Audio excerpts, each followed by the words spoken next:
رحم اللہ منتظر الفاتح.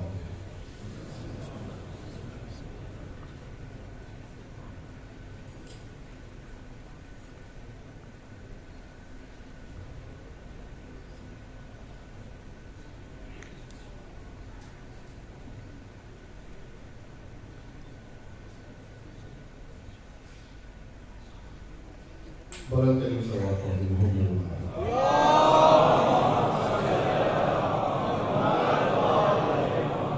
اعوذ باللہ السمیع العلی العظیم من الشیطان اللعین الرجیم. بسم اللہ الرحمن الرحیم. الحمد للہ الذی ہدانا لہذا وما كنا لنہتدی لولا ان ہدانا اللہ. لقد جاءت رسل ربنا بالحق. الصلاة والسلام والتحیۃ والاکرام علی سید اصل ما فی الوجود سر اللہ فی کل موجود نقطۃ دائرۃ الوجود صاحب لواء الحمد والمقام المحمود مولانا و مولا الثقلین جد الحسن والحسین المکی المدنی القرشی الہاشمی المطلبی العبد التہمی مولانا و مقتدانا و ہادینا و شفیعنا و ناصرنا ابی القاسم محمد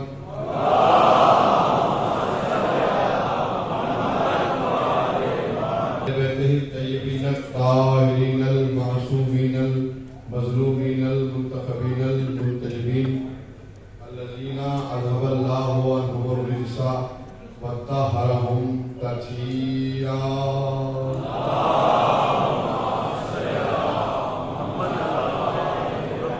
لعنۃ اللہ علی اعدائہم وقتلتہم وغاصب حقوقہم ومنکر فضائلہم ومصائبہم اجمعین من الآن الی قیام یوم الدین. اما بعد فقد قال اللہ تبارک و تعالی فی محکم کتابہ المجید وفرقانہ الحمید واصدق الصادقین وقولہ الحق.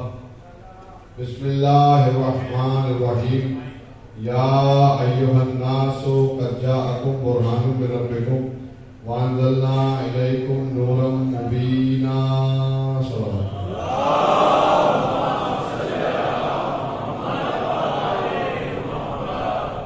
سامعین اکرام، حضرتان مظلوم کربلا اور ماتمداران حسین علیہ السلام، حاضرین مجلس، 1444 ہجری کے عشرہ محرم کی ہدایت بشریت اور قرآن مجید کے عنوان پر اس 7 محرم گزرنے کے بعد 8ویں کی شب میں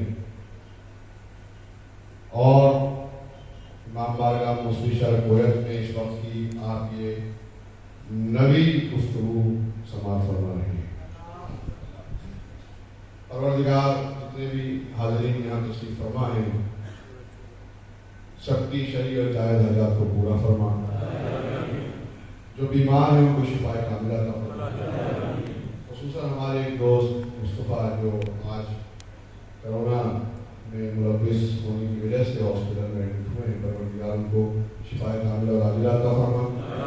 جیسے ہی میں اندر امام بارگاہ میں ابھی انٹر کر رہا تھا تو مجھے کافی تیزی سے آواز محسوس ہوئی. پتہ چلا کہ کچی چھت کے اوپر سے نیچے گری ہے. ابھی آپ ہاتھ بلند کر کے پروردگار عالم سے دعا کریے کہ پروردگار عالم اس کو شفا کاملہ اور عاجلہ عطا فرمائے. اس کی موت بچی کو مجلس میں لے کے آئی تھی، مجلس ہو رہی تھی. مجلس ختم ہونے کے بعد وہ فوراً اس کو بندہ اٹھا کے لے گیا ہاسپٹل. میری دعا ہے پروردگار عالم باب الحوائج سے سرکاری جناب شہزادہ قاسم سے اپنی پامالی کے صدقے میں اس کی ماں کو اور اس کے باپ کو اس طریقے سے اس بچی کو لوٹا تاکہ وہ زندگی بھر تیری عزتداری کر دے. اور جو مسافر یہاں آئے ہیں پروردگار ان کو خیریت سے ان کے گھر لے کے جائے.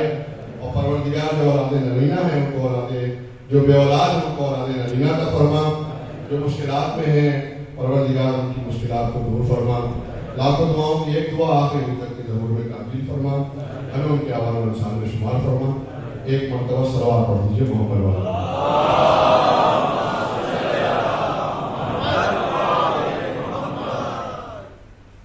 آپ حضرات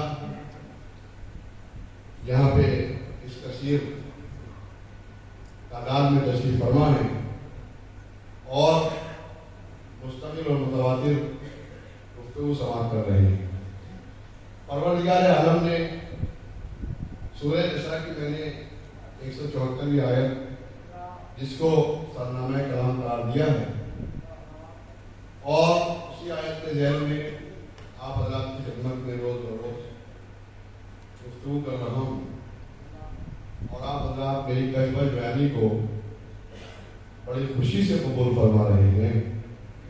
میں اس کا بے پناہ شکر گزار ہوں۔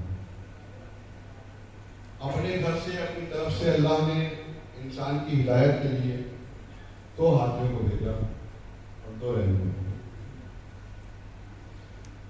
کیا انسان اللہ کی جانب سے جب آیا اس دنیا میں تو کیا وہ خالی ہاتھ آیا یا اللہ کے گھر سے کچھ لے کر آیا؟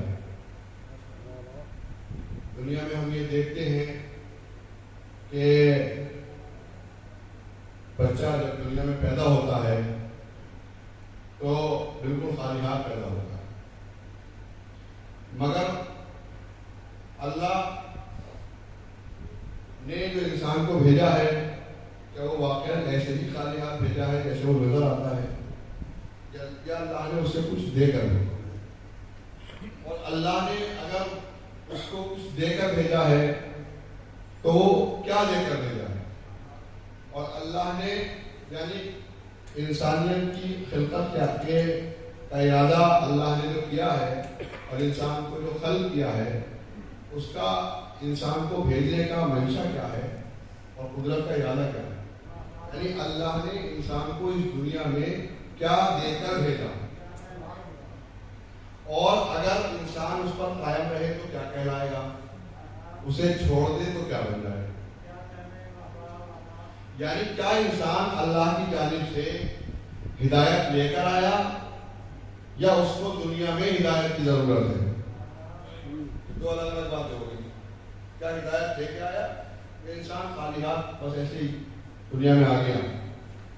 تو مجھے آپ کی خدمت میں یہ عرض کرنا ہے کہ اللہ نے انسان کو دنیا میں کیا دے کر بھیجا۔ پہلی بات تو میں آپ کو یہ عرض کر دوں کہ کل اور پرسوں کی گفتگو میں نے آپ کی خدمت میں یہ عرض کیا تھا کہ قرآن ظالموں کو فائدہ نہیں پہنچا، ظالموں کو قرآن فائدہ نہیں پہنچا۔ تو اس زاویے سے میں آج کی گفتگو کا آغاز اس جملے سے کروں گا کہ ظالم کون ہے؟ ظالم کون ہے؟ یہ جو ولایت حضرت امیر المومنین علیہ الصلوۃ والسلام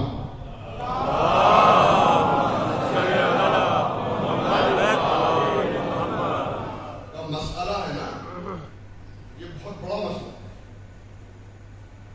ولایت علی سب کے ہاتھ سے نہیں اترتی، کیا بات، ولایت علی کیا بات، سب کے ہاتھ سے نہیں اترتی۔ اس کو قبول کرنے کے لیے بہت بڑا دل چاہیے، اور آپ یہ پورا مجمع، اس کو میں جملہ عرض کرتا ہوں، پورے مجمع کی نظر کر رہا ہوں ایک جملہ کہ علی کی فضیلت سننے کے بعد، علی کی فضیلت سننے کے بعد یہ نہیں سوچنا چاہیے کہ علی کا اتنا مرتبہ کیسے۔ علی کی فضیلت کو سننے کے بعد انسان کے ذہن میں ایک لمحے کے لیے بھی یہ خیال نہیں آنا چاہیے کہ علی کا اتنا مرتبہ کیسے۔ توقف نہیں، رکنا بھی مت، ٹھٹکنا بھی مت، سوچنا بھی مت، اس لیے کہ اللہ نے اس مقام پر بڑے بڑے نبیوں کو نہیں بخشا۔ توجہ ہے آپ کی؟ اللہ نے اس مقام پر بڑے بڑے نبیوں کو نہیں بخشا۔ وہ کہیں گے کیسے؟ تو سنیے، بس ذہن میں رکھیے گا کہ علی کی فضیلت سننے کے بعد ایک لمحے کے لیے بھی اگر ذہن میں خیال آ گیا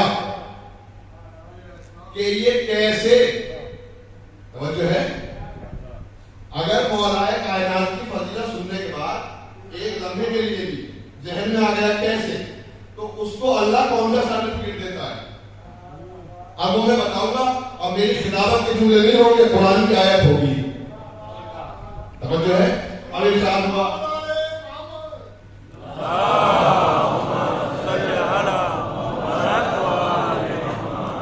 آغاز کر رہا ہوں تاکہ ماحول بن جائے. اس کے بعد میں جو پیش کرنا چاہ رہا ہوں پیش کر سکوں تاکہ آپ کی خدمت میں جملہ کر سکوں کہ علی کی فضیلت سننے کے بعد ذہن میں ایک لمحے کے لیے بھی خیال نہیں آنا چاہیے کہ یہ کیسے. ارشاد ہوا بسم اللہ الرحمن الرحیم وَظَنُّونَ اِذْ ذَهَبَ مُغَاضِبًا. یاد کرو اس مچھلی والے نبی کو. سمجھ ہے؟ یاد کرو اس مچھلی والے نبی کو. اِذْ ذَهَبَ مُغَاضِبًا جب وہ غضب کر کے چلا. فَظَنَّ أَن لَّن نُقْدِرَ عَلَيْهِ وہ یہ سمجھتا تھا کہ ہم قدرت نہیں رکھتے. فَنَادَىٰ فِي الظُّلُمَاتِ جب ہم نے اسے مچھلی کے پیٹ میں ڈال دیا تو اس نے ندا دی لا الہ الا انت سبحانک انی کنت من الظالمین. ہائے ہائے. اب میں لے آؤں آپ کو منزل پہ. پروردگار تیری ذات پاک ہے. پروردگار تیری ذات پاک ہے. کون سے نبی کا ذکر ہے؟ یہ جناب یونس کا ذکر ہے. جب جناب یونس کو اللہ نے مچھلی کے پیٹ میں ڈال دیا قرآن میں واقعہ موجود ہے. وَظَنُّونَ إِذْ ذَهَبَ مُغَاضِبًا فَظَنَّ أَن لَّن نُقْدِرَ عَلَيْهِ فَنَادَىٰ فِي الظُّلُمَاتِ جب ہم نے اسے مچھلی کے پیٹ میں ڈال دیا تو اس نے مچھلی کے پیٹ سے ندا دی لا الہ الا انت سبحانک پروردگار تیری ذات پاک ہے. انی کنت من الظالمین ظالمین میں سے میں تھا. یہ بہت بڑی میں نے پیش کیا آپ کے سامنے. بھائی اللہ جناب یونس پکار رہے ہیں پروردگار ظالمین میں سے میں تھا. ارے بھائی نبی اور ظالم میں کہاں لے رہا ہوں آپ کو. بھائی نبی اور ظالم یہ کیسے ہو سکتا ہے؟ مگر مسئلہ کچھ ایسا ہے کہ جناب یونس نے خود مچھلی کے پیٹ سے کہا لا الہ الا انت سبحانک انی کنت من الظالمین تیری ذات پاک ہے ظالمین میں سے میں تھا. تو یہ مسئلہ کیا تھا؟ جناب یونس نے اپنے آپ کو یہ لفظ کیوں کہا پروردگار تیری ذات پاک ہے ظالمین میں سے میں تھا؟ مسئلہ یہ تھا جب اللہ نے تمام نبیوں کے سامنے اپنی توحیدیت کو رکھا، رسول کی رسالت کو رکھا، علی کی ولایت کو رکھا. تمام نبیوں نے اللہ کی وحدانیت، رسول اللہ کی رسالت، علی کی ولایت کا اقرار کیا. مگر جب جناب یونس کے سامنے اللہ نے اپنی وحدانیت، رسول اللہ کی رسالت اور علی کی ولایت کو رکھا تو جناب یونس نے اللہ کی وحدانیت کا اقرار کیا، رسول اللہ کی رسالت کا اقرار کیا. مگر جب علی کا معاملہ آیا تو اللہ سے صرف اتنا سوال کر لیا کہ انکار نہیں کیا، ولایت علی کا انکار نہیں کیا، بس اتنا پوچھ لیا پروردگار یہ علی کا اتنا مرتبہ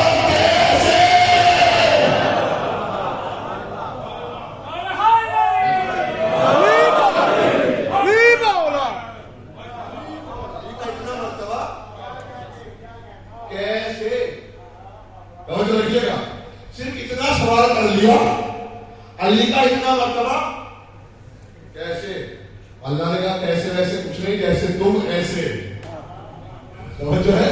تو پروردگار اب دیکھیے علی کی فضیلت سننے کے بعد ذہن میں خیال نہیں آنا چاہیے علی کا اتنا مرتبہ کیسے؟ اللہ نے بھائی جناب یونس کو مچھلی کے پیٹ میں رکھا تو صرف اتنا سوال کر لیا تھا علی کا اتنا مرتبہ کیسے؟ تو جب اللہ علی کے معاملے میں یونس جیسے نبی کو نہ بخشے تو اللہ کے فتووں کو کیسے بخشے گا؟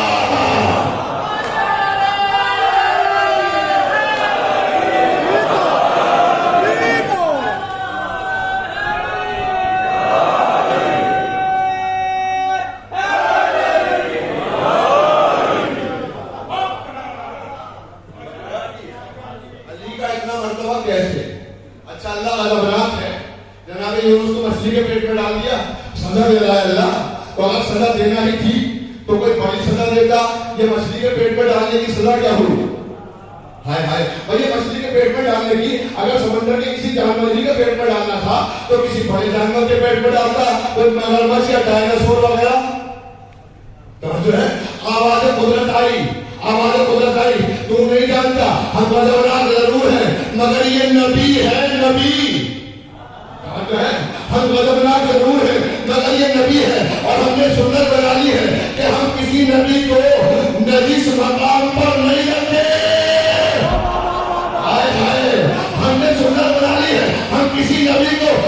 مقام پہ نہیں رکھتے تو جس نبی پر اللہ کا نام ہے جب اس کو جس مقام پہ نہیں رکھتا تو جس محمد کی زلفوں کی قسم کھائے اس کو کافی کی آواز میں کیسے رکھے گا؟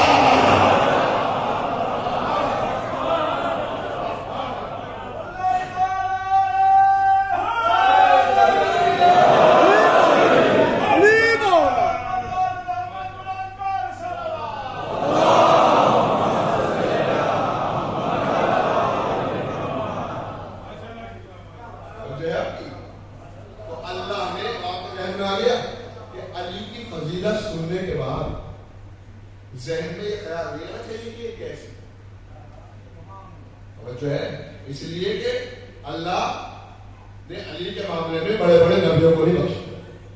تو مجھے جو آپ کی خدمت میں کرنا ہے کہ میں نے جملہ کہا تھا کہ انسان اس دنیا میں آیا, یہ تو جملہ کہا تھا, تو کیا لے کے آیا؟ کیا خالی ہاتھ آیا یا کچھ لے کے آیا؟ تو میں زیادہ تکلیف نہیں, بس آیت پڑھوں گا اس کا ترجمہ کروں گا. تو اب میں بتا رہا ہوں کہ انسان اس دنیا میں آیا تو اللہ نے انسان کو کیا دے کر بھیجا؟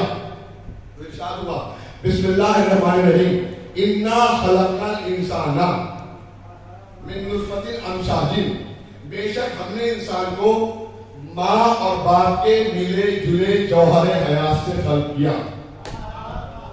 توجہ فرمائیں, بے شک ہم نے انسان کو ماں اور باپ کے ملے جلے جوہر حیات سے خلق کیا. کیوں خلق کیا؟ نبتلی, تاکہ ہم اس کا امتحان لیں. کیوں امتحان لیں؟ اس لیے کہ فَجَعَلْنَاهُ سَمِيعًا بَصِيرًا, ہم نے اسے سننے والا بھی بنایا, توجہ فرمائیں, اور ہم نے اسے دیکھنے والا بھی بنایا.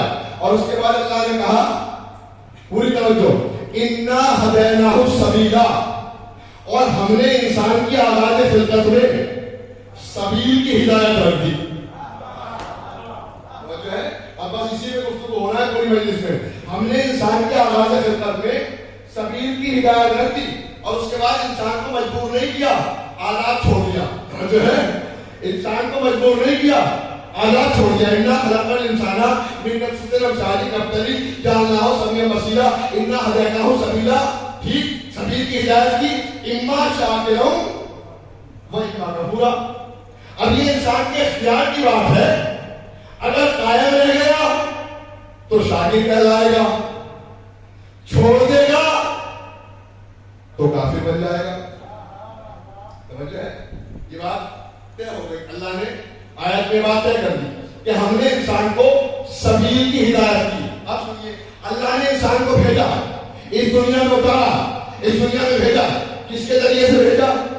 ماں اور باپ کے ذریعے سے بھیجا. توجہ ہے, اللہ نے انسان کو اس دنیا میں کس کے ذریعے سے بھیجا؟ ماں اور باپ کے وسیلے سے بھیجا. اللہ نے کہا خبردار, مجھے ماں اور باپ کا محتاج نہ سمجھنا, میں نے ایک شخص دنیا میں ایسے بھی بھیجا ہے جس کے نہ ماں تھی, ہمت کریے, جس کے نہ ماں تھی نہ باپ تھا. اور ایک شخص ایسا بھی بھیجا ہے جس کے ماں تو تھی. ہائے ہائے, کہاں بیٹھے گا آپ؟ جس کے ماں تو تھی مگر باپ نہیں تھا. مگر بس میں نے سنت بنا لی ہے کہ جو بھی شخص اس دنیا میں آئے گا وہ ماں اور باپ کے وسیلے سے آئے گا, وہ ماں اور باپ کے ذریعے سے آئے گا. تو اس آیت میں پروردگار عالم نے ایک بات کو پہلے بھی مرحلے میں واضح کر دیا, جب انسان دنیا میں بغیر وسیلے کے نہیں آ سکتا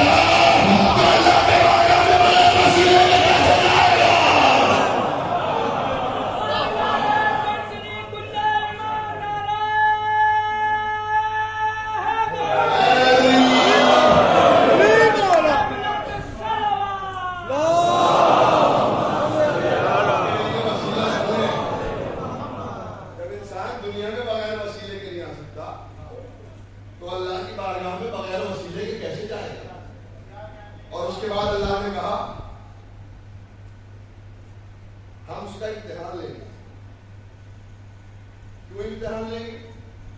اس لیے کہ فَجَعَلْنَاهُ سَمِيعًا بَصِيرًا, ہم نے اس کو سننے والا بھی بنایا اور ہم نے اس کو, اچھا یہ تو اس کے بعد کہا اِنَّا هَدَيْنَاهُ السَّبِيلَ إِمَّا شَاكِرًا وَإِمَّا كَفُورًا, اور ہم نے انسان کو سبیل کی ہدایت کر دی. اب بہت بڑا جملہ ہے جو میں آپ کی خدمت میں کہنے جا رہا ہوں. یہ تو اللہ نے کہا, کہ ہم نے انسان کو سبیل کی ہدایت کی جب دنیا میں آیا. خالی ہاتھ نہیں آیا, ہدایت لے کے آیا. کس چیز کی ہدایت؟ اِنَّا هَدَيْنَاهُ السَّبِيلَ, ہم نے سبیل کی ہدایت کی. جو قائم رہ گیا شاکر کہلائے گا, جو چھوڑ دے گا کافر بن جائے گا. تو یہ بات نہیں ہوگی. یہ تو اللہ نے کہا. رسول اللہ کیا کہہ رہے ہیں کہ جب انسان آیا تو کیا تھا؟ رسول نے فرمایا کل مولود یولد علی فطرت الاسلام, ہر پیدا ہونے والا بچہ فطرت اسلام میں پیدا ہوتا ہے. ٹھیک, تو ایسا کیوں ہوتا ہے کہ دنیا میں یہ دیکھنے میں آتا ہے کوئی ہندو ہے, کوئی عیسائی ہے, کوئی یہودی ہے, کوئی کافر ہے, کوئی مجوسی ہے. کہیے یہ اللہ پیدا سب کو مسلمان ہی کرتا ہے. جو ہے یہ اس بچے کی خطا نہیں ہے, بس وہ بچہ جس کے یہاں پیدا ہوتا ہے. توجہ فرمائیے بھائی, پیدا سب مسلمان ہی ہوتے ہیں. اس لیے کہ رسول نے کہا کل مولود یولد علی فطرت الاسلام, ہر پیدا ہونے والا بچہ فطرت اسلام پہ پیدا ہوتا ہے, یعنی کہ مسلمان پیدا ہوتا ہے. تو پھر ایسا کیوں ہوا کوئی ہندو ہے, کوئی کافر ہے, کوئی عیسائی ہے, کوئی یہودی ہے, کوئی مجوسی ہے؟ کہیے بھائی اللہ نے پیدا مسلمان ہی کیا, مگر وہ جس ماحول میں پیدا ہوتا ہے, جس سماج میں پیدا ہوتا ہے, جن ماں باپ کے یہاں پیدا ہوتا ہے, توجہ فرمائیے گا, جن پالنے والوں کے یہاں پیدا ہوتا ہے وہ اسے اپنے جیسا بنا لیتے ہیں. اگر پالنے والے کافر ہیں بچہ کافر بن جائے گا, پالنے والے ہندو ہیں بچہ ہندو بن جائے گا, پالنے والے عیسائی ہیں بچہ عیسائی بن جائے گا. یعنی کہ معلوم یہ ہوا اگر کسی کے مذہب کو دیکھنا ہے تو پالنے والے کا مذہب دیکھ لو.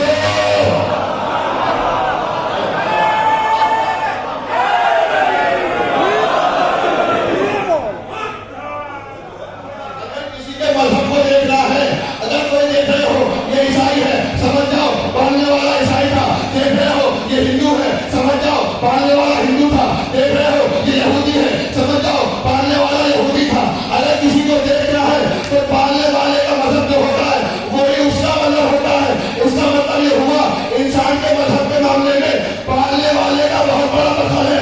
ابو طالب کو کافر کہنے والا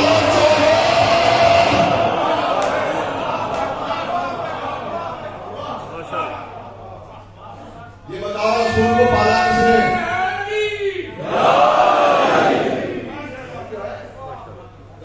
پالا کس نے؟ محمد جوان ہو کے کیا بنے؟ توجہ ہے.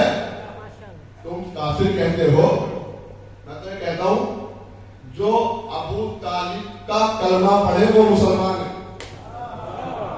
جو ابو طالب کو مسلمان نہیں مانتا مجھے تو اس پہ شک ہے. یہ سوال بڑی امام بنوا رہے ہوں.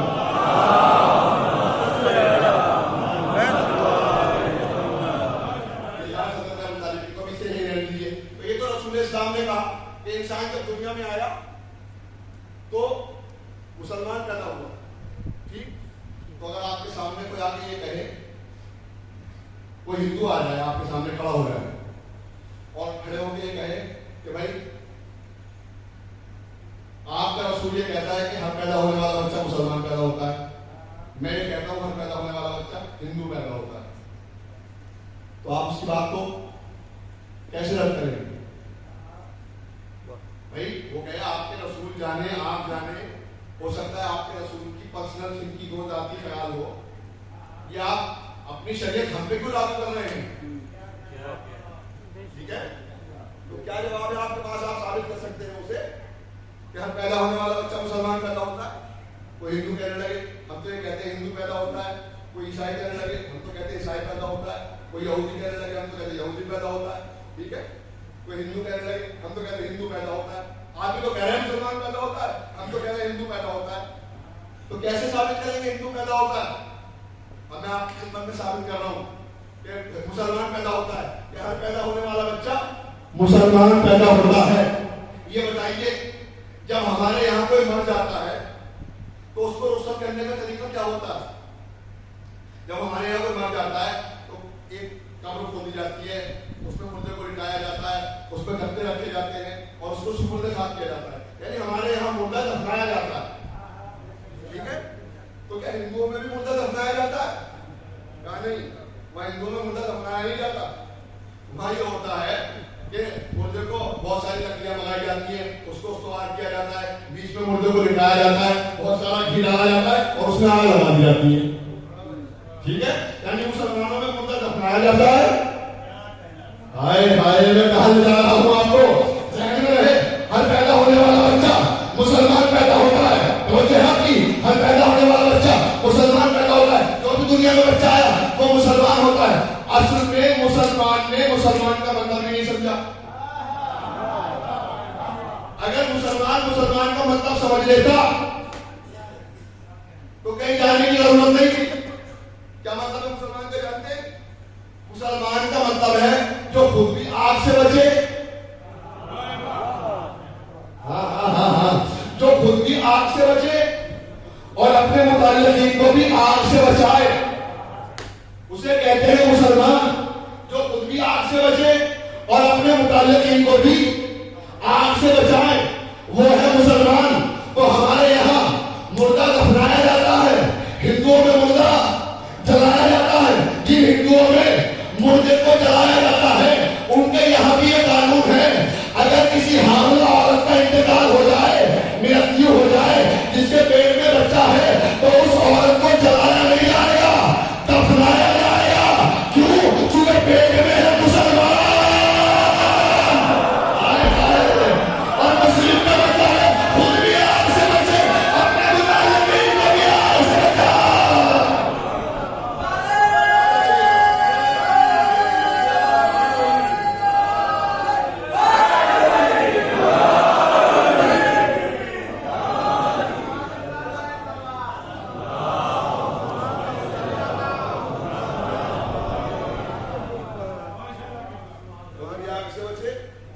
اپنے متعلقین کو بھی آگ سے بچائے. اب میں جلدی پڑھوں گا کیونکہ ٹائم بہت کم ہے میرے پاس, ٹائم کا بڑا مسئلہ ہے اور ابھی بہت کچھ مجھے پڑھنا ہے. کہ اللہ نے کہا, رسول اللہ نے کہا کہ ہر پیدا ہونے والا بچہ مسلمان پیدا ہوتا ہے, اور اللہ کہہ رہا ہے ہم نے انسان کو بھیجا اس دنیا میں, انا ہدیناہ السبیلا اما شاکرا و اما کفورا. ہم نے انسان کو سبیل کی ہدایت دے کر بھیجا. ٹھیک, قائم رہ گیا تو شاکر کہلائے گا, یہ مسئلہ کلیئر کرنا ہے, اور چھوڑ دیا تو کافر بن جائے گا. توجہ ہے, پوری توجہ آپ رکھیے گا. اللہ کہہ رہا ہے ہم نے انسان کو بھیجا, بہت توجہ, ہم نے انسان کو دنیا میں بھیجا. تو انسان کا اللہ نے پوری دنیا کی انسانیت کو دو حصوں میں تقسیم کر دیا. ذرا توجہ فرمائیں, پوری دنیا کی انسانیت کو اللہ نے دو حصوں میں تقسیم کر دیا. ایک سبیل کے ذریعے سے سبیل کی ہدایت کی, اگر قائم رہ گیا تو شاکر, چھوڑ دیا تو کافر. اس کا مطلب انسان کے دو مذہب ہیں, یا انسان شاکر ہے, ہائے ہائے, یا انسان کافر ہے. ارے ہم بھی تو 1400 سال سے شور بچا بچا کے یہی کہہ رہے ہیں, انسان کے صرف دو مذہب ہیں, یا انسان حسینی ہے یا انسان یزیدی ہے.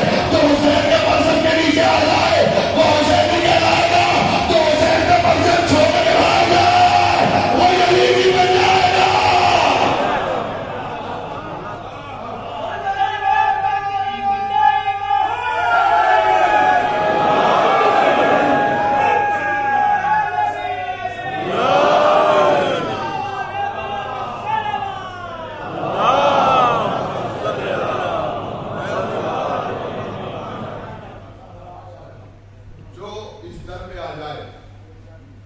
خدا کا نام زمانے میں سب سے پیارا ہے, بس اس کے بعد محمد ہمیں دلالا ہے. یہاں پہ قید نہیں ہے کسی بھی مذہب کی, در علی پہ جو آ جائے وہ ہمارا ہے. صلوات پڑھیے محمد والے محمد.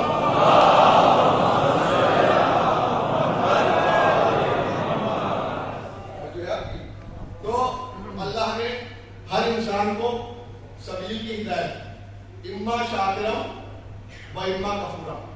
قائم رہ گیا تو شاکر کہلائے گا, چھوڑ دے گا تو کافر بن جائے گا. تو پروردگار یہ بھی تو بتا سبیل کیا ہے, سبیل کسے کہتے ہیں, بتاؤ جو فرمائے سبیل کسے کہتے ہیں. جو قائم رہ گیا تو شاکر کہلائے گا, تو سبیل کو چھوڑ دے تو وہ کافر بن جائے گا. تو سبیل بھی تو بتا بھائی عربی گرامر میں لغت میں سبیل کا مطلب ہے راستہ. راستے کے لیے کئی معنی استعمال ہوئے, کئی الفاظ استعمال ہوئے. جادہ کا مطلب راستہ, طریق کا مطلب راستہ, صراط کا مطلب راستہ, منہاج کا مطلب راستہ. مگر اللہ نے کسی لفظ کو استعمال نہیں کیا, لفظ سبیل کو استعمال کیا. اس مقام پر لفظ سبیل کو استعمال کیا. یہ سبیل پہ قائم رہ گیا شاکر کہلائے گا, جو سبیل کو چھوڑ دے گا کافر بن جائے گا. اب پوری توجہ رکھیے گا, تو میں آپ کی خدمت کر سکتا ہوں ایک لفظ سے فائدہ اٹھا کے. اللہ کو کہہ رہا ہے ہم نے انسان کو سبیل پہ پیدا کیا. اللہ کہہ رہا ہے سبیل لگا نبیت ہے, اللہ کی مانے اللہ کی مانے.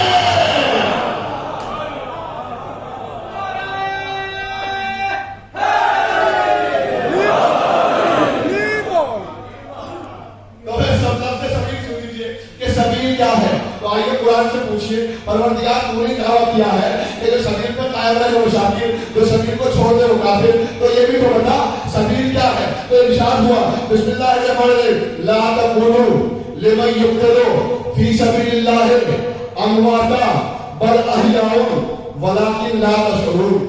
ہرگز نہ کہنا لا تقولوا, کبھی مت کہنا لمن يقتل جو قتل ہو جائے فی سبیل اللہ اللہ کی سبیل پر, امواتا وہ مر گئے, بل احیاء وہ مرے نہیں ہیں, وہ باحیات ہیں, ولکن لا تشعرون شعور تمہیں نہیں ہے. جو سبیل پہ قتل ہو جائے اسے مردہ مت کہنا, وہ باحیات ہیں, ولکن لا تشعرون شعور تمہیں نہیں ہے. ایک آیت ہوئی اس میں اللہ نے زبان کی پابندی لگائی, لا تقولوا کبھی مت کہنا, مت کہنا. ٹھیک, ایک آیت ہوئی اللہ جانتا تھا کہ یہ انسان ہے, خطا کار ہے, یہ سوچے گا, کہنے کو تو منع کیا ہے, سوچنے کو تو منع نہیں کیا. ہائے ہائے, کیا انسان کی فطرت جو ہوتی ہے پہلے سوچتا ہے, پھر لکھتا ہے, پھر یاد کرتا ہے, پھر خدمت پہ بولتا ہے, ایسا ہی تو ہوتا ہے. تو ابتدا کہاں سے ہوئی؟ سوچ سے ہوئی, تھنکنگ سے ہوئی, فکر سے ہوئی. تو اللہ جانتا تھا یہ انسان کہے گا اللہ نے کہنے ہی کو تو منع کیا ہے, سوچنے کو تو منع نہیں کیا. پھر سوچ سوچ کے طرح طرح کی باتیں کرے گا. توجہ فرمائے اس مقام پر, سوچ سوچ کے طرح طرح کی باتیں کرے گا. اگر سوچنے کو کوئی پابندی بھی نہیں ہے, صبح سے شام تک انسان کے ذہن میں غلط خیال آتے ہیں, کیا انسان گناہگار ہو جاتا ہے؟ کیا نہیں, جب تک گناہ کو عمل میں نہ لائے. بھائی ہزاروں لاکھوں سوال خیالات انسان کے ذہن میں آتے ہیں, کیا انسان گناہگار ہوتا ہے؟ کیا گناہگار نہیں ہوتا؟ جب تک اس کو عمل میں نہ لے آئے. وارث شریعت محمدی اگر برے کام کے بارے میں سوچے جب تک انجام نہ دے گناہگار نہیں ہوتا. اچھے کام کے بارے میں سوچ بھی لے تو ثواب مل جاتا ہے. اچھے کام کے بارے میں سوچ بھی لے تو ثواب مل جاتا ہے. برے کام کو جب تک انجام نہ دے گناہ نہیں ملتا. تو بس انسان نے سوچا, اللہ نے کہنے کو تو منع کیا ہے, سوچنے کو تو منع نہیں کیا. ہر چیز کے بارے میں سوچ سکتے ہو جو ہے, مگر اس کے بارے میں سوچ بھی نہیں سکتے. ہائے ہائے, پہلی آیت سنائی لا تقولوا لمن يقتل, کبھی مت کہنا. دوسری آیت لا تحسبن الذين, ہائے ہائے, لا تحسبن الذين قتلوا في سبيل الله امواتا, ہرگز ہرگز گمان بھی مت کرنا. فی سبیل اللہ امواتا, جو اللہ کی سبیل پر مر گیا وہ مردہ ہے, ہرگز ہرگز گمان بھی مت کر لینا. تو جب اللہ نے سوچنے کو منع کیا ہے تو بھاگنے کا کہاں سے آیا؟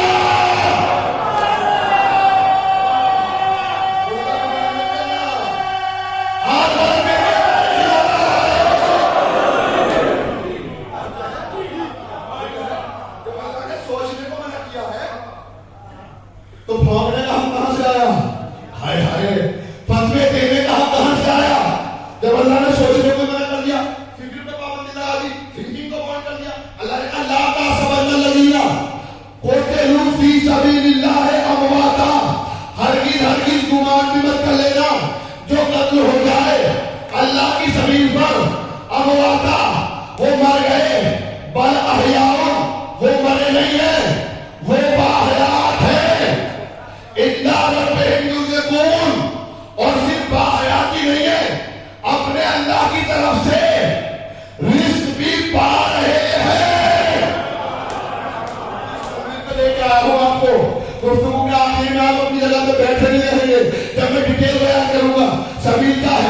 بھائی دو آیتیں سنائے میں نے آپ کو. ہم نے دعویٰ کیا قرآن کا دعویٰ اِنَّا هَدَيْنَاهُ السَّبِيلَ إِمَّا شَاكِرًا وَإِمَّا كَفُورًا. ہم نے سبیل کی ہدایت کی, قائم رہے گا, شاکر کہلائے گا, چھوڑ دے گا کافر بن جائے گا. ہم قرآن سے پوچھ رہے سبیل کیا ہے؟ قرآن نے بتایا سبیل ایسی چیز ہے کہ جس پر مرنے والا مردہ نہیں ہوگا. قرآن کی دو آیتیں پڑھنے کا دے, دونوں سے کیا معلوم ہوا؟ لا تحسبن الذین قتلوا فی سبیل اللہ امواتا بل احیاء عند ربہم یرزقون. جو سبیل کے بجائے اسے مردہ گمان بھی مت کرنا, تصور بھی مت کرنا. اس کا مطلب یہ ہوا اللہ بتا رہا ہے سبیل ایسی چیز ہے جس پر مرنے والا مرتا نہیں ہے.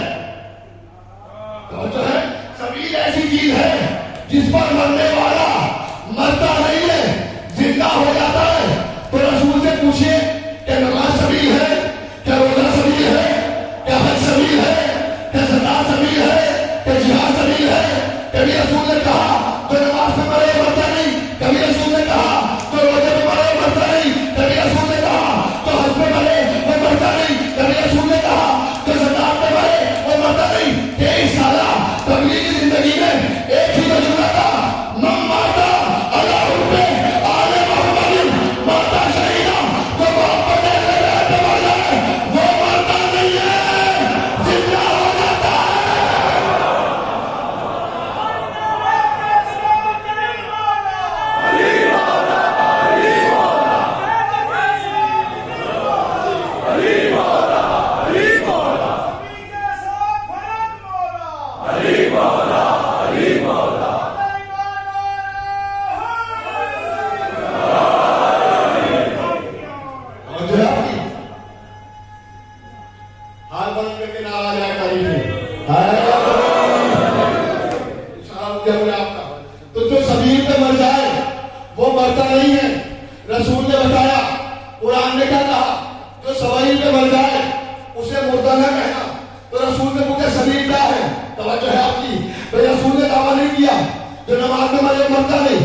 کو سبیل کی ہدایت کی. قائم رہ گئے تو شاکر کہلاؤ گے. چھوڑ دو گے انسان کے صرف دو مذہب ہیں, یا انسان شاکر ہے یا انسان کافر ہے. پوری دنیا کی نہ 72 نہ 73 نہ 71 قرآن کے روح سے اللہ نے پوری دنیا کی انسانیت کو دو حصوں میں تقسیم کیا. جو سبیل پہ قائم رہ جائے گا وہ شاکر کہلائے گا, اور سبیل ہے محبت اہل بیت. کسی کی بھی تفسیر اٹھا کے دیکھ لیجیے, سب نے سبیل سے مراد لیا ہے محبت اہل بیت. محبت اہل بیت پہ قائم رہو گے تو شاکر کہلاؤ گے, اہل بیت کو چھوڑ دو گے تو کافر کہلاؤ گے. توجہ رکھیے گا. بس آخری جملہ, اسی لیے کتنے ہی فرقے بانٹ لو, رسول کی حدیث ہے میری امت کے اتنے فرقے ہوں گے, ایک فرقہ جنت میں جائے گا. توجہ ہے, وہ وہی فرقہ جائے گا جو اہل بیت سے محبت کرتا ہوگا. اس لیے کہ وہی شاکر فرقہ ہوگا جس کے سینے میں محبت ہے اہل بیت. آج آپ یہ غم منا رہے ہیں, اہل بیت کا غم منا رہے ہیں. اہل بیت کی اتنی فضیلت سننے کے بعد انسان کے ذہن میں کبھی خیال نہیں آنا چاہیے اتنی فضیلتیں کیسے ہیں, کیوں, کسی اور کی کیوں نہیں ہے, کسی اور کی اتنی فضیلتیں کیوں نہیں ہیں. اس لیے نہیں ہے کہ مصیبتیں بھی تو کسی اور کی اتنی نہیں ہیں. جتنی بڑی مصیبت اتنی بڑی قربانیاں بھی تو اہل بیت ہی دی ہیں. فضیلت تو دیکھتا ہے انسان, یہ سمجھ میں نہیں آتا کہ اتنی فضیلت کیسے ہے. یہ سمجھ میں آتا ہے کہ 3 دن کی بھوک اور پیاس کیا ہوتی ہے. یہ سمجھ میں نہیں آتا کہ حسین لوہے محفوظ کا مطالعہ کیسے کرتے تھے. تو یہ بھی تو سمجھ میں نہیں آتا کہ حسین کا جگر کون سا تھا کہ صبح عاشور سے لے کر عصر عاشور تک 72 لاشیں اٹھائے.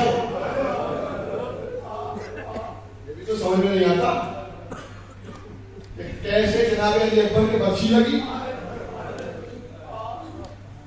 کیسے عباس کے بازو قلم ہوئے,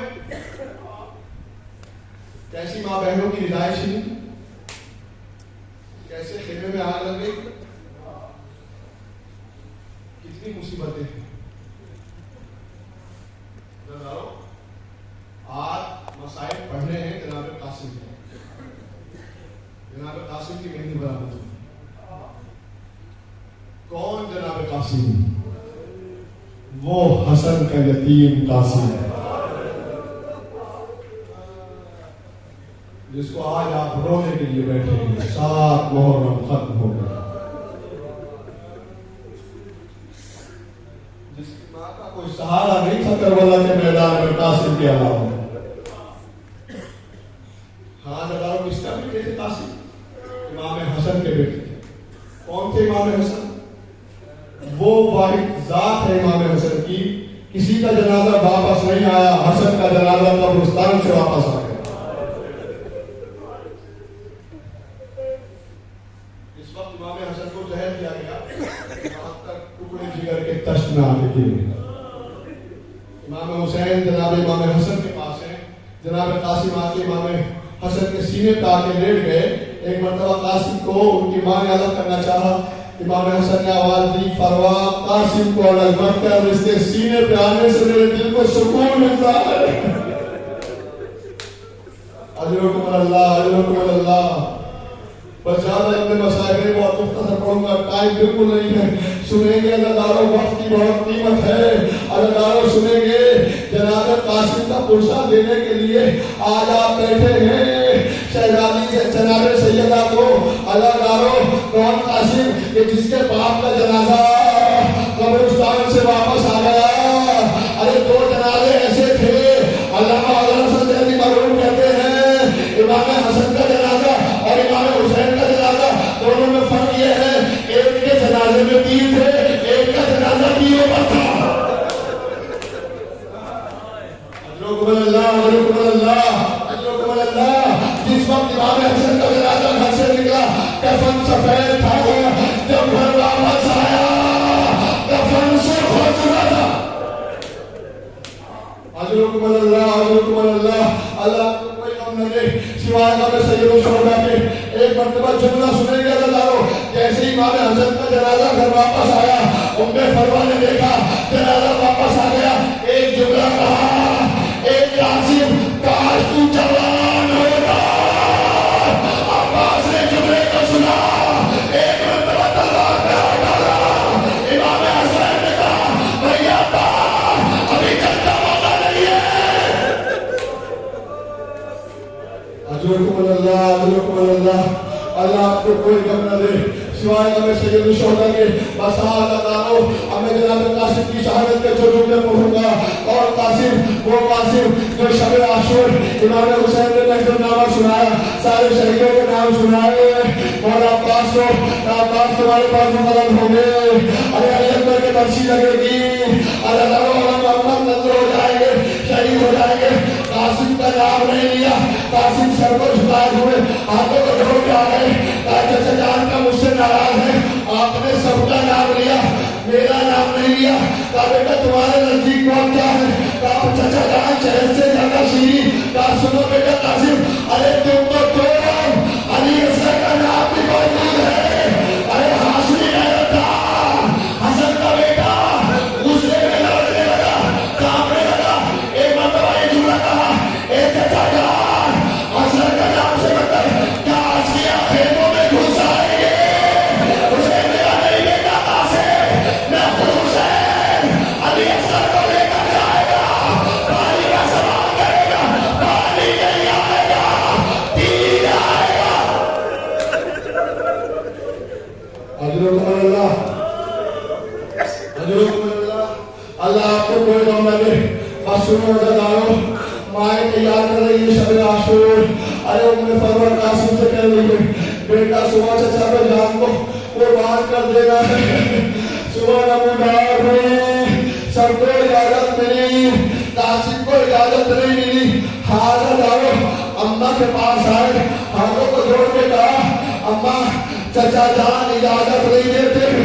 سنیں گے تو ڈالو، ایک مرتبہ ام فروا کو وصیت یاد آئی، امام حسن نے چلتے وقت کہا تھا اے ام فروا جب کبھی میرا قاسم مصیبت میں مبتلا ہو تو میں تعویذ باندھ رہا ہوں، اسے کھول کے پڑھ لینا۔ ارے بازو سے تعویذ کھولا، اب جو پڑھا لکھا ہوا تھا بیٹا حسن کربلا کے میدان میں میں تو نہ ہوں گا، ارے تو میری طرف سے اپنے چچا قربان ہو جانا۔ اجرکم اللہ اجرکم اللہ اجرکم اللہ۔ ارے اس تعویذ کو میں فرما نے دیا، امام حسین کے پاس آئی، اجازت نہیں دیتے، امام حسین نے کہا کیسے اجازت دوں، ارے جس کو دیکھ کر میں بھائی کی اجازت کرتا ہوں اس کو کیسے اجازت دوں۔ بس ایک مرتبہ تعویذ کو سامنے رکھا، امام حسین نے دیکھا، کبھی قاسم کو دیکھا، کبھی تعویذ کو دیکھا، ایک مرتبہ کہا اے بیٹا قاسم سب چلے گئے تم بھی جا رہے ہو؟ ہاں لگاؤ۔ اس کے بعد قاسم کو جب لباس پہنایا ہے جنگ میں بھیجنے کے لیے تو امام حسین نے قاسم کے کرتے کو چاک کر دیا، گریبان کو چاک کر دیا۔ کیوں؟ عرب کا دستور تھا گریبان کا چاک ہونا یتیم کی نشانی ہوتی ہے، تو شاید یتیم سمجھ کر ارے کچھ رحم کھا لے، ہاں لگاؤ کسی کے رحم نہ کھایا۔ ارے حسن کا قاسم میدان میں آیا، ایک مرتبہ حملہ کیا، فوجیں بھاگنے لگی، ظالم کی آواز آئی یہ ہاشمی بچہ ہے، اس پر مل کے حملہ کرو، بکھری ہوئی فوج کی۔ اب جو حملہ ہوا قاسم تیر سے زمین پہ آئے، آواز دی اے چچا جان اجرکم اللہ، اے چچا جان مدد کو آئیے۔ امام حسین دوڑے، مولا عباس دوڑے، ارے دوڑنا تھا، ادھر کے گھوڑے ادھر، ادھر کے گھوڑے ادھر، بیچ میں قاسم کا لاشا، ہائے ہائے بردوش نے سنو آواز ہو گیا۔